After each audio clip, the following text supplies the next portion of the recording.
hope you learned a lot and made some good connections.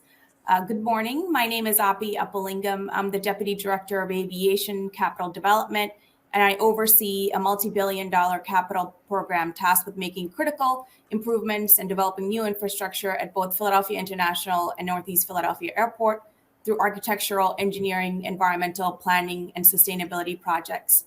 I'm so excited to be here today, and I look forward to the BOF every year. Fall time and BOF go hand in hand, and fall is my favorite time of the year, and BOF is right up there. So what we've done is we've collected a number of questions from the opening session and breakouts that we want to share with you. But before I get to those, I would like you to meet the members of the DOA management team that have joined this session and who'll be fielding those questions today with me. So, hi team. I would like you to give us your title. Let us know how long you've been at the DOA and what areas you're responsible for. So, Jim, do you want to go first? And then Damien? Sure. So good morning, everybody. My name is Jim Tyrell. I'm the Chief Revenue Officer here at Philadelphia International Airport. And my department oversees air service, concessions, marketing and branding, guest experience, and business development.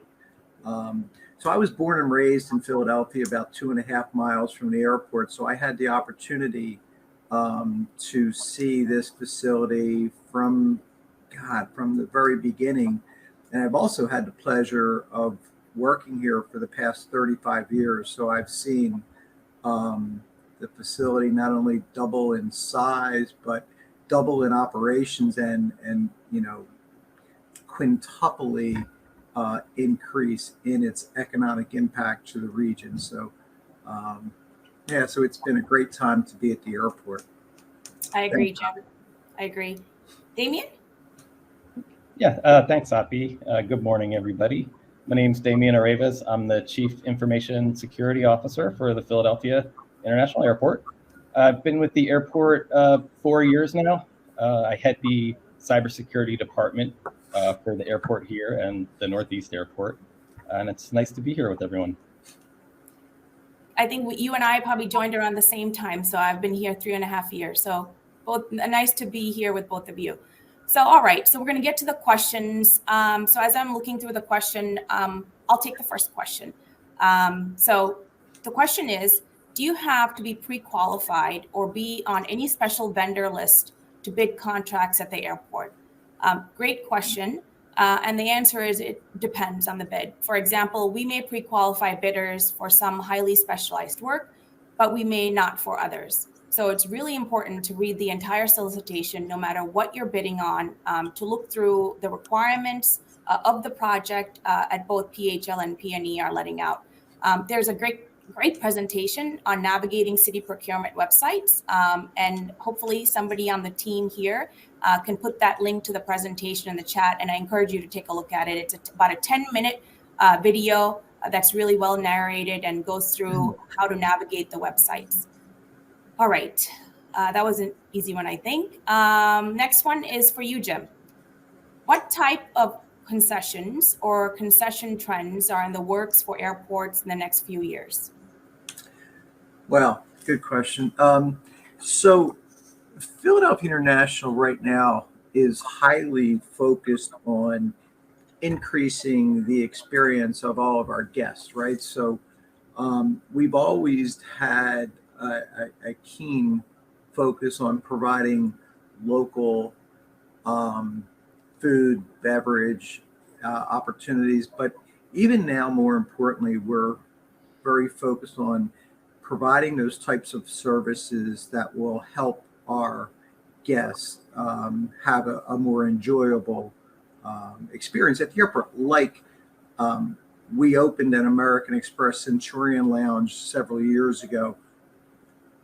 In the upcoming few months, we will be announcing a major partnership with a new lounge provider, but it will be more of a common use and not just, for those American Express card holders. It will be something that people will be able to take advantage of regardless of their affiliation with cardholders.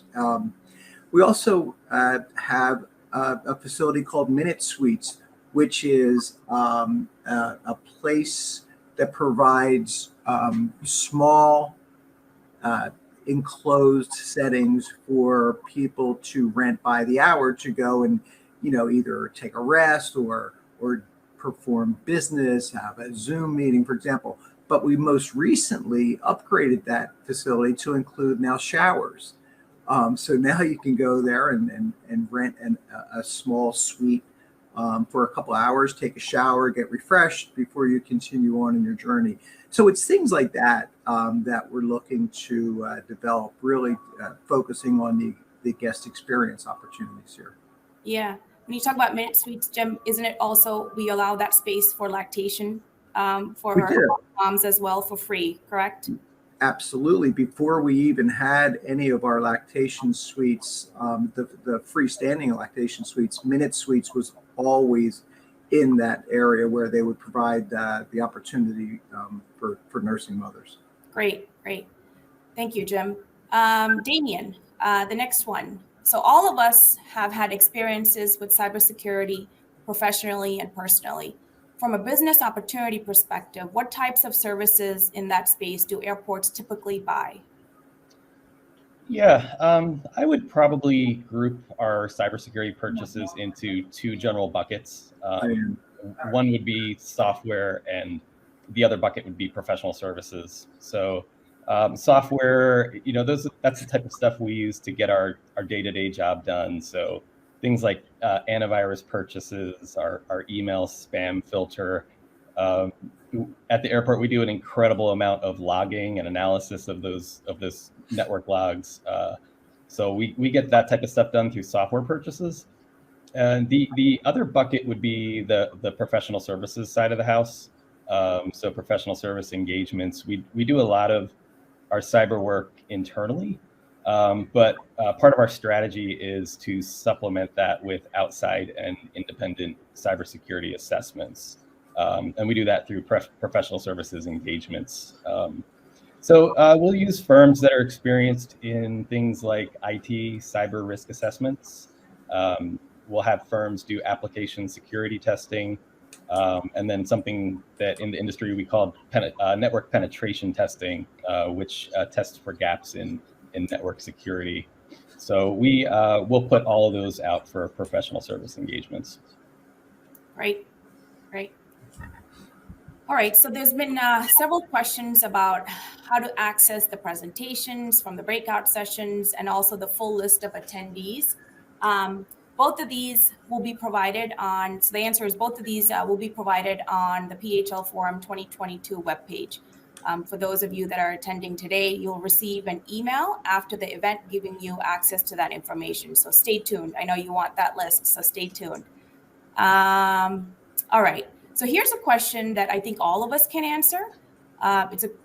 Question is, what are your main areas of focus now that we are moving out of recovery from COVID-19? So I think each of us have a slightly different focus on this question.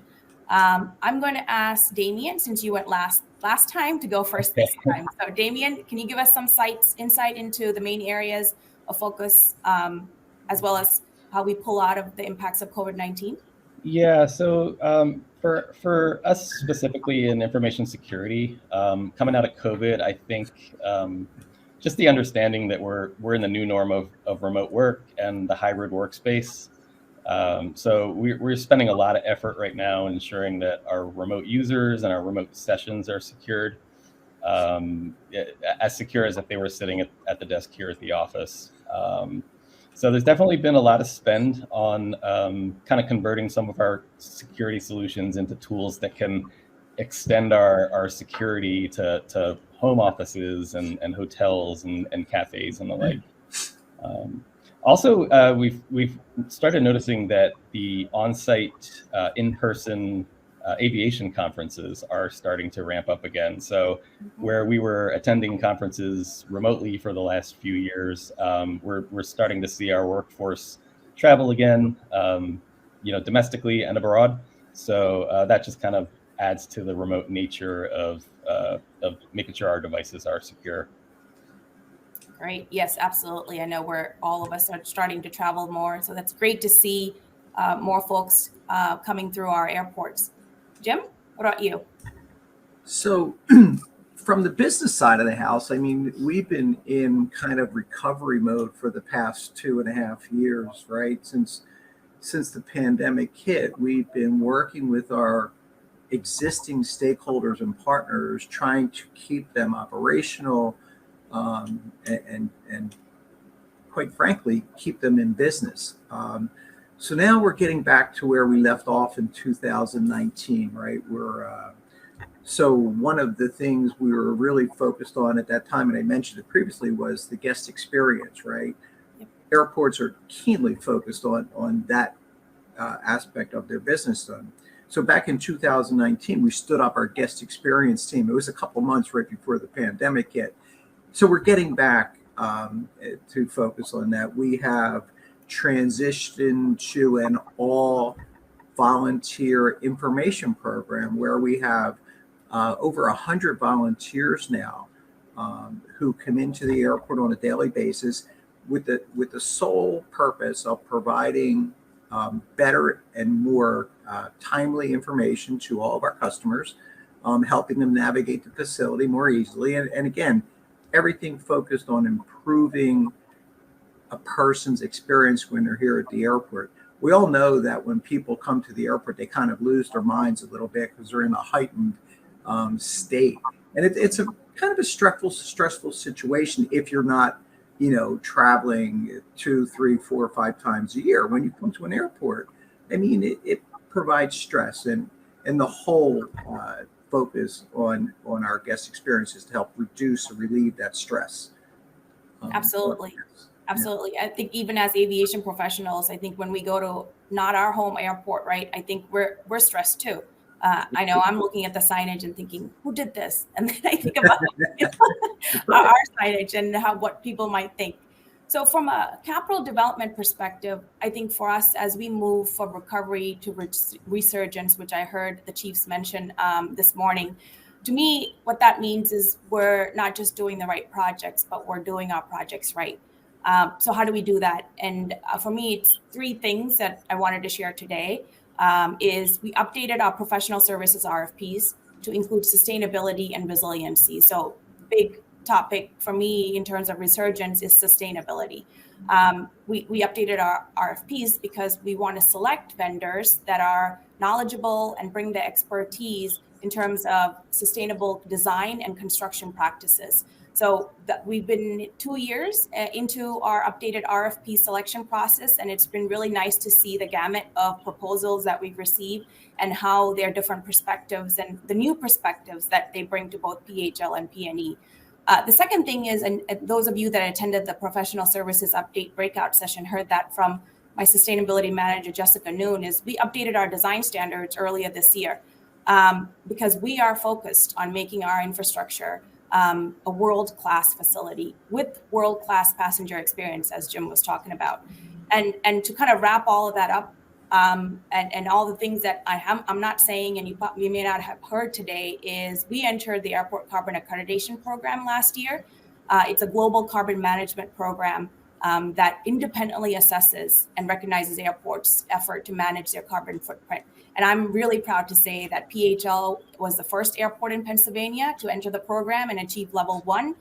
And hot off the press, we achieved level 2 for PHL this year. And what that means is we are reducing our carbon footprint. So that's why we are so focused on our design standards and our RFPs and making sure that we are working with the vendors that have the expertise and the knowledge in all of these practices. So sustainability is something that I'm very passionate about. And I know the DOA is also very passionate about, along with the city. All right, so moving on to the next question. All right, so here's one that is very near and dear to my heart, and I think all of us too. Jim, I know you too, and Davian. Is the restroom renovation project the largest facility project that PHL has coming up? Great question. So as of today, it is the largest facility project. The bid opening for the phases 5 through 9 project is scheduled for October 18th. And those of you that attended the construction news and opportunities breakout session heard about that project. We're reconstructing 30 existing restrooms, constructing two new restrooms, and constructing support facilities like lactation suites, service animal relief areas, and adult changing rooms. This project is going to provide 13,000 square feet of additional restroom space. So that's a significant improvement from what we have today. And as Tracy mentioned this morning, we received a $24 million grant from the Bipartisan Infrastructure Law. So awesome achievement for the team here. And just something piggybacking off of something Tracy said this morning. I love this story about Yvonne Ruiz, who's working for us in capital development. So another success story for the restroom project is earlier this year, we did an outreach event specifically for contractors and new contractors that aren't working here at PHL. And one particular story is one of those contractors that attended the event was not certified. And based on that event, and especially the emphasis on the potential for FAA funding, she was able to apply and get her DBE certification in time. So again, we encourage all of you attending today to take advantage of the resources that we're providing and making sure that you get yourself aligned for the opportunities that we are coming up. I can talk about restroom for hours, but I know you guys don't want to hear that. Jim, there's a question in here for you about cargo projects that are on the horizon. Cargo is one of our focus areas that you manage. So can you give us some insight into that? Sure. Yeah, cargo is getting a lot of attention these days. And quite frankly, the Philadelphia International has been focused on cargo since early 2017. We knew we were in an air cargo rich environment, but we just didn't know how rich, right? So we've been really fortunate to have a UPS transatlantic hub here since the mid 80s. We have a significant Federal Express and DHL presence here, but that was purely by accident. The airport didn't provide any focus on trying to develop that piece of the business. Well, in 2017, we had this 135-acre parcel that all of a sudden became available, and it was situated right adjacent to the airport. So we commissioned a study, and as Tracy mentioned in her comments earlier, the study came back and showed that the 400-mile radius around Philadelphia International is responsible for generating $53 billion worth of air cargo commodities, right? That's a huge number. And as Tracy said, the airport only at that time captured 9% of it. Over 70% of the goods that were being shipped and received by air were going within 400 feet of the airport, Philadelphia International, up I-95 to the New York airports. That's a huge number. So just think about the benefit that we could provide all of those manufacturers and all of those businesses that are shipping goods right by our airport, going 2.5 hours past Philadelphia, getting into a wildly congested area up in the New York airports, and the cost. And you talked about sustainability. Just think of how much we benefit the environment by taking that many hours of truck traffic off of the highways, right? So again, the study led us to really focus on cargo. We have this 135 acres. Tracy also mentioned the enabling projects that are underway, the relocation of Tinicum Island Road, the wetlands mitigations. But again, she also mentioned recently the airport announced a partnership, right? Yep. With Menzies and with AFCO. But what she didn't mention was also the partnership with Calais Logistics, who is developing the air cargo community system, which is that platform that will enable Philadelphia to be that much more efficient in its logistics business. There were only 3 airports at the beginning of this year that actually had one of these platforms in operation. I think Atlanta, Dallas, and one other airport, maybe Rockford, were actually using this new logistics platform to help increase the efficiency.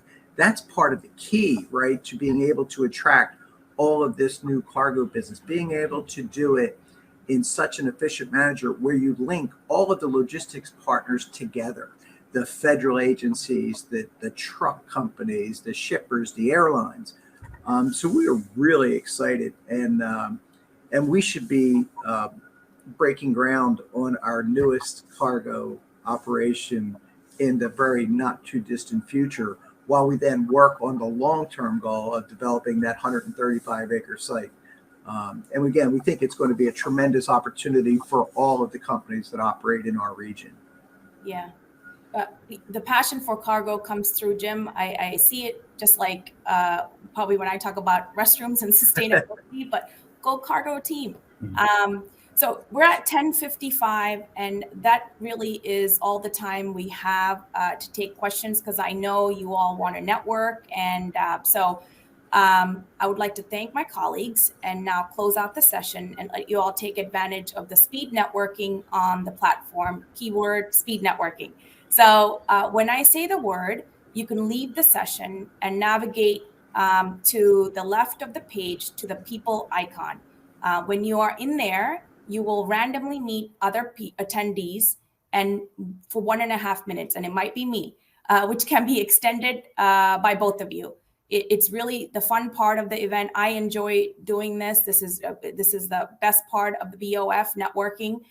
You'll meet new contacts, reconnect with others, and maybe even get a visit from senior management team from PHL.